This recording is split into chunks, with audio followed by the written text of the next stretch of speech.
Hey, happy Friday. I am getting ready to shut down a little bit early today, as usual, on Friday afternoons. I am sorry that I haven't been here for the last couple Fridays. I've been traveling and celebrating my birthday. So we are back with Ask Rachel Anything. Today was really fun. I got the opportunity to kind of meet and chat with someone who's considering starting their own consulting and like freelancing business. And it just kind of seems crazy to me that people are coming to me to ask advice about that now, but that is what happened today.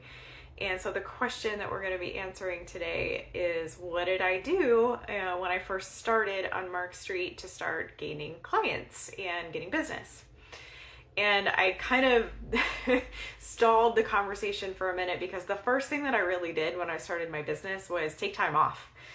I had been go at corporate for 20 years of my career. I'd been working really, really hard, and I needed a minute. I needed to kind of reset myself.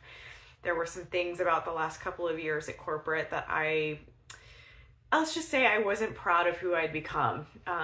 The type of person who needs to be able to survive in some of those environments and get ahead and feel like they're constantly like moving their career forward. I was one of those people. And I needed to kind of get back to myself a little bit. So the first bit of advice that I gave was take a minute and just re-energize yourself. If you're thinking about starting a business or becoming a freelancer, working for yourself, becoming an entrepreneur, it is a ton of work, and there is so much that you're going to need to learn and take on and do as the sole proprietor, at least for the first little while. And so take that moment. I actually took a whole month. And take that moment and just remember what your values are, how you want to treat people, what kind of company you want to put out into the world. The reset was really, really good for me because there was an element of like kindness and patience that I inherently want to give people that had kind of gone by the wayside because of just how fast we were moving at corporate. And I wanted to get rid of that. So I needed a moment to kind of step away from that, get back to who I was before I could really get started. And then the second piece of advice that I gave was, and I'm not affiliated with SCORE. I've talked about this a couple different times. I think I talked about it on the podcast recently. Go to score.org. They have a ton of free resources for small business owners who are starting their businesses. And they have like business plan templates, which are a fantastic way to start your business, like really putting on paper, this is what I think I can do, what I want to do, how am I going to market, how am I going to sell, who are my competitors, all of those types of things. So go to score.org. And then kind of along those lines as well, consider having a really buttoned up freelancing contract ready to go. If you want to look professional, you want to look like you've been out here doing this for a long time, having a contract that you're really secure in and really proud of is the way to really elevate yourself, I think, right away. So those are some tips right there. But to answer the original question, how did I start getting business and reaching out to clients? It was 100% referral based. So everybody that I had worked with in the industry before, and I had been in a lot of different places, so I had a lot of different connections. Every single one of them got a message from me. I was networking like crazy, just kind of reaching out to people and letting them know, I started my own company. I'm out here doing this thing on my own. If you know of anybody who needs help, please think of me, send them my way. And I was really lucky within the first 2 months to start on a couple of great contracts. So I didn't have a huge lag of time before I was able to start working as a solo entrepreneur in 2021. I would say referral-based is something that is still very heavily used at Unmarked Street. We still have a lot of great connections.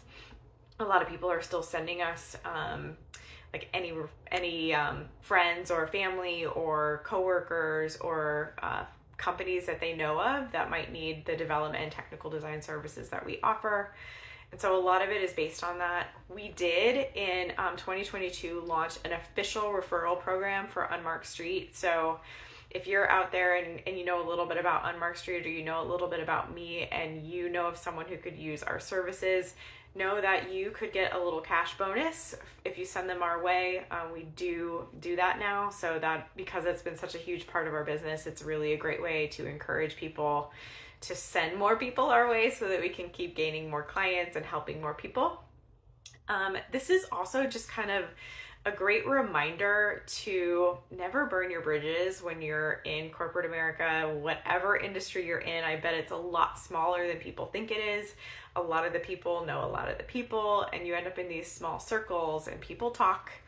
And it's just really important to make sure that you're putting a great impression out to as many people as you can. And when you decide to leave jobs, no matter how you decide to leave that job, whether you're quitting or they're asking you to go, doing it on good terms is really important, because you never know what that could lead to, especially if you are starting your own freelancing business.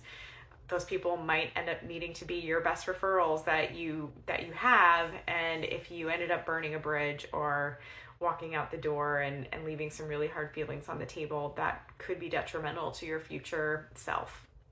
So those were a few things that I ended up giving advice on in the chat. I also think, really evaluating whether you're the type of person who wants to be an entrepreneur and run your own business is really worth evaluating, taking some time to really think about, because it is a genuine hustle every single day, and it requires a lot of different hats. Like, every day I am doing my own social media, I'm doing marketing, I am working on sales, I am doing the accounting, I'm doing all my own bills, all my own payroll, I'm managing the team, and I'm managing the clients. And there's just so much every single day that you have to do to make sure that the business is running, that it's legally, sound, that you're not doing anything that could get you in trouble, because that's just a whole other level of business and issues that you don't want to get into. So learning all of those steps, making sure you're doing everything in the best way that you can, is a huge task, and it can be super rewarding.